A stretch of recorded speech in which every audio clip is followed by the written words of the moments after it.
গ্রেপ্তার কার্যক্রম চলমান আছে এবং আমাদের টিম কাজ করছে। যখনই আমরা কাউকে গ্রেপ্তার করতে পারবো আমরা আপনাদেরকে মাধ্যমে সবাইকে অবহিত করব। আমাদের আসামি গ্রেপ্তারের অভিযান চলমান আছে। নতুন করে আর কিছু এখানে অ্যাড করার প্রয়োজন নাই। যেটা চলমান আছে সেই টিমে আমরা মনে করি যথেষ্ট।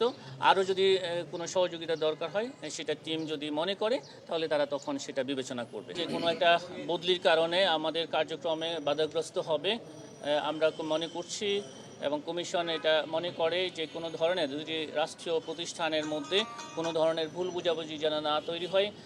আমরা সবাই বাংলাদেশ ব্যাংক এবং আমাদের দুর্নীতি দমন কমিশন সহ আর অন্যান্য আইন প্রয়োগকারী সংস্থা সবাই কিন্তু দুর্নীতি প্রতিরোধে দুর্নীতি দমনে সমন্বিতভাবে আমরা সবাই কাজ করছি। দুটি প্রতিষ্ঠানের মধ্যে কোনো ধরনের ভুল বুঝাবুঝি যেন না হয়, কোনো যেন বিতর্কের কোনো অবকাশ না থাকে, সেই কারণে কমিশন এই সিদ্ধান্ত গ্রহণ করেছে।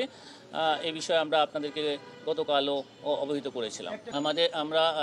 আমরা আমাদের কর্মকর্তাকে আমরা বলেছি, প্রত্যাহার করেছি। আমরা কিন্তু বলি নাই যে আমাদের অনুসন্ধান কার্যক্রম স্থগিত করা হয়েছে। অনুসন্ধান কার্যক্রম যেভাবে আছে অনুসন্ধান কার্যক্রম চলমান থাকবে।